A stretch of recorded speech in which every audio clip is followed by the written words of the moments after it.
Alright, well, my latest project is to get rid of this roll pan back of the Z.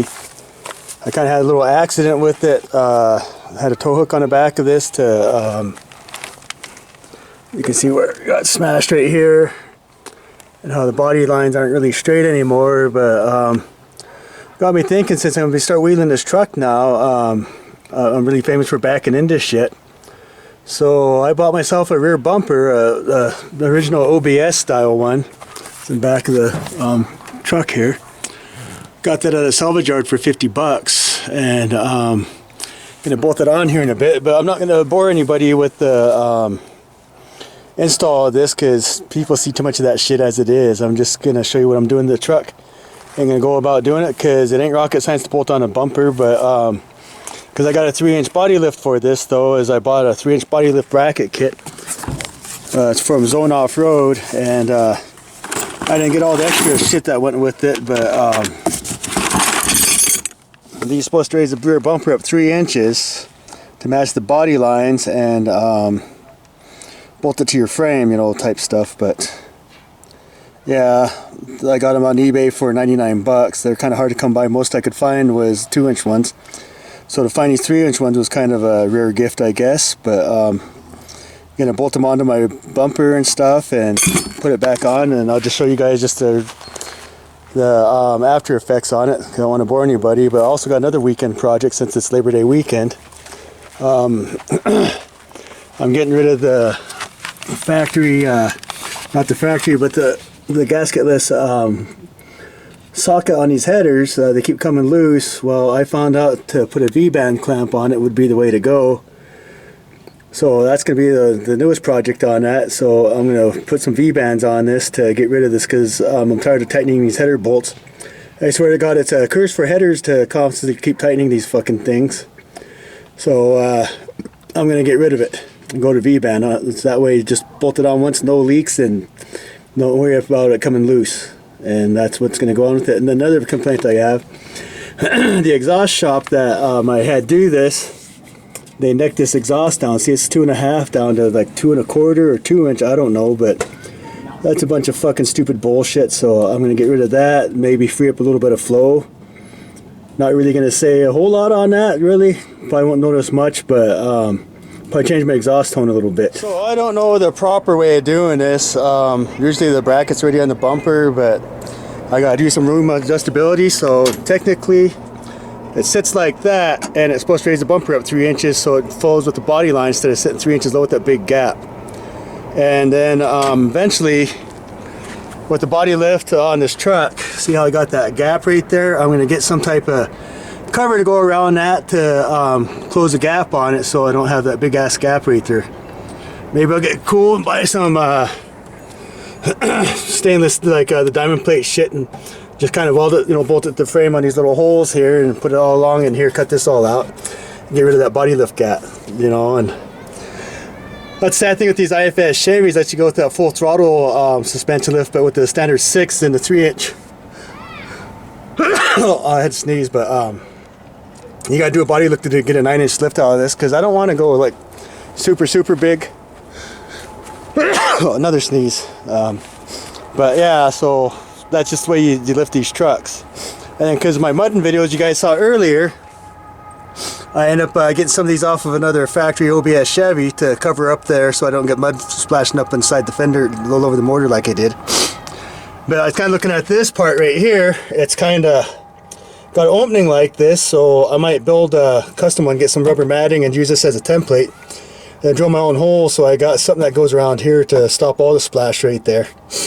And that way I don't have to worry about mud flying up on anything. And I'm going to go ahead and occasionally run this in mud bogs too. That's another reason why I want to do that. I figured the skid plate underneath here, that's plenty covered up so I won't get mud over everything. But you know, just driving down the road and splash stuff, I see why these were important. I took them all because I thought it was cool to show the headers and stuff I have on this. But looking cool and being functional and getting shit all over the place just don't work together. So I gotta make her functional so I don't get shit all over this thing. Well, it's starting to kind of get dark out, but I got the bumper on. Still might do a little bit of fine tuning. You can see that's kind of got a pretty decent gap right here, about the thickness of my dirty finger. This one, I'm going to have to push it in a little farther because I don't know if you can see down the line of it there, but you can see how this one's kind of sticking out a little farther, so I'll have to adjust the bumper brackets forward on this one. So there you have it. It's got a bumper in the back. You know, I did kind of like the roll pan, but the bumper, at least I won't back into stuff and not have to worry about fucking up the box or the tailgate. So I hit the bumper first, and these are replaceable. And the reason why I picked the black one was because I'm going to paint it to match when I get this truck painted. That's why things are in primer in places, because I'm repainting the whole truck, doing a complete restore on it basically. Well, I didn't want to bore any of you guys with me taking the header off, but as you can see right there, I got the header out, and the exhaust, I got it. Where's it at? Oh, there it is. Zoom in on it. So there's the exhaust. I measured it out. It's less than 2 inches right there. So the exhaust shop that did my exhaust system on this truck, they make a true 2-inch exhaust. I mean, even that's not even a 2-inch fucking piece of exhaust pipe right there. It's pretty narrow. It's about like 1 inch and fucking 3/8 or something like that. Not a little bigger than 1.5 inches, 1 3/4 inches, something like that. Right around that range on the inside diameter of that pipe. So beware when you do your exhaust on your vehicles. Make sure that they do true diameter inch exhaust that you did, and not just kind of go with their word and then go pay for it. Because I didn't notice this until about a week after I put it on there.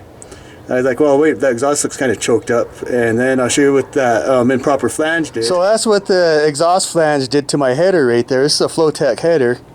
You know, I've had great results with it. This ain't really the company's fault right here. This is just exhaust shop's fucking bad installation on it. So these are technically made for a factory style header, you know, exhaust flange to bolt it right on, so you don't have to put a brand new exhaust on it. But the guy didn't use the right one, the way it looks. It's too small, and that's what it did to my header right there.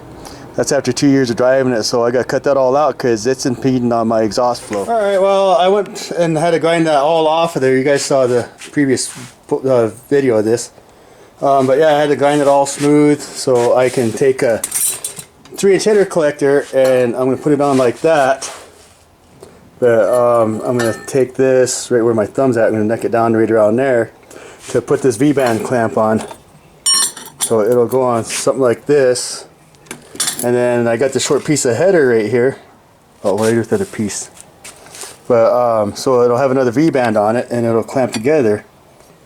Let's see here. I want to say break time, but I'm not one of these kind of guys to do that. I just fucking film on a go.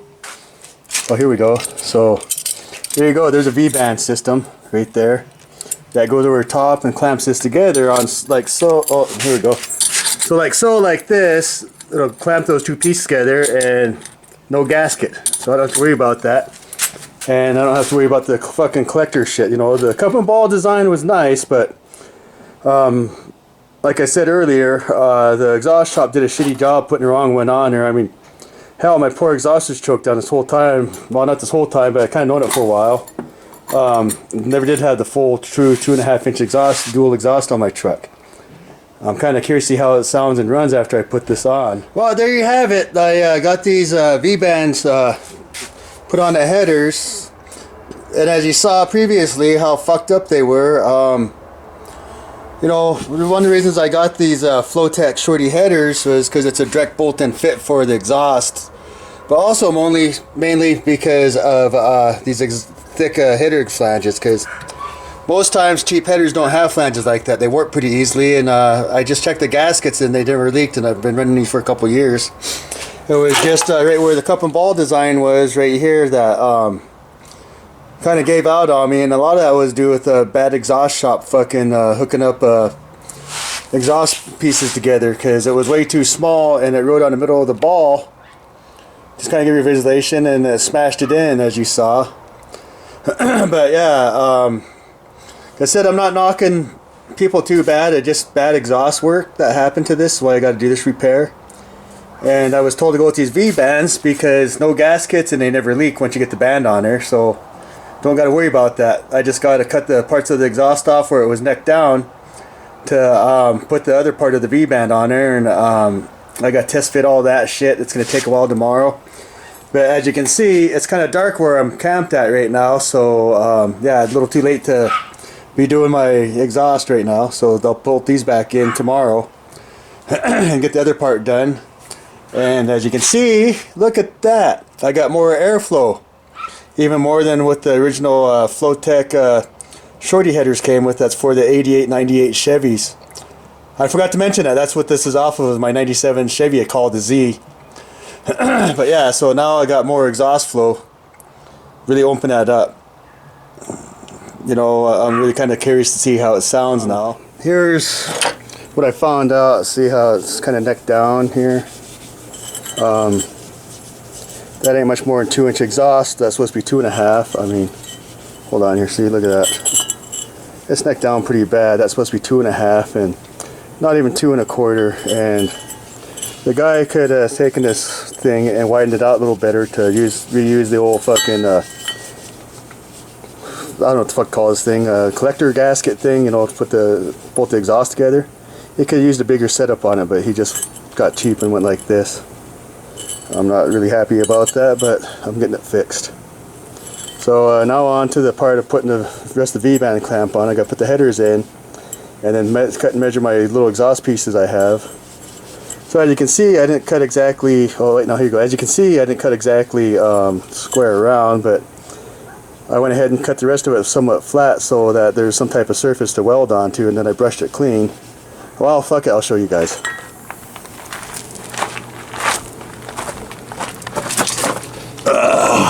Okay. See, I fucking brushed it off to give me a clean welding surface. Not exactly clean, but at least it'll fucking hold a tack to it so it'll fucking weld on. As you can see, I'd take off my oxygen sensors to get the cutoff wheel around it, and I used a good old fucking battery powered Milwaukee cutting disc here, or grinder, whatever hell you want to call it. So this guy is the one that got me to be able to cut that out, fit in a tight spot. Oh man, yeah, I didn't want to take off as much as I could, so I did the minimal amount of unbolting stuff to get to cut that off there. Alright, so I got the exhaust welded up last night. So if you can see, that's how the V-band clamp went. I could have cut the old collector pieces off where I welded it, but I just said fuck it, I'm just going to run what I run, because who the hell is going to look at this thing, you know, like, oh look, you know, tell me, oh look, you didn't do that part. I'm like, I don't give a fuck, because as long as the thing don't leak, that's all I care about.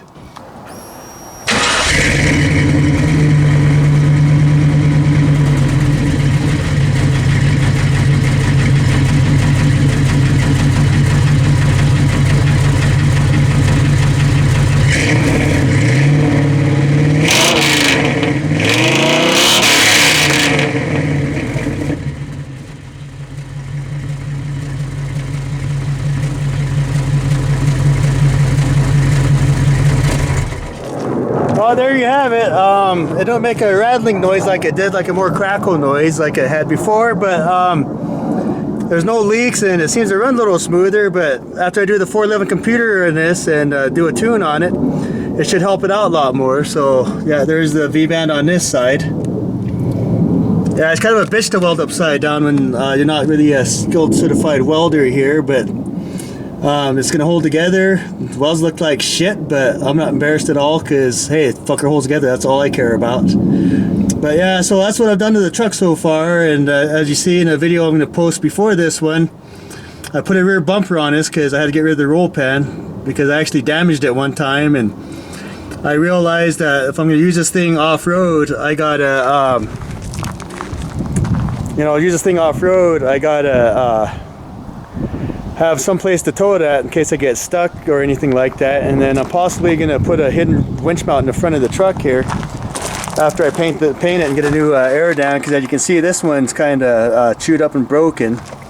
And on this side, because I tried 38-inch Baja claws, I had to cut that out right there. And you can see at these 35s there's plenty of clearance, but yeah, so I'm gonna have a hidden winch on the front of this. I think it'd be pretty cool to do that, you know, because after a sticky situation I had earlier this winter where I had to camp out overnight, it would have been great to have a winch to get myself out.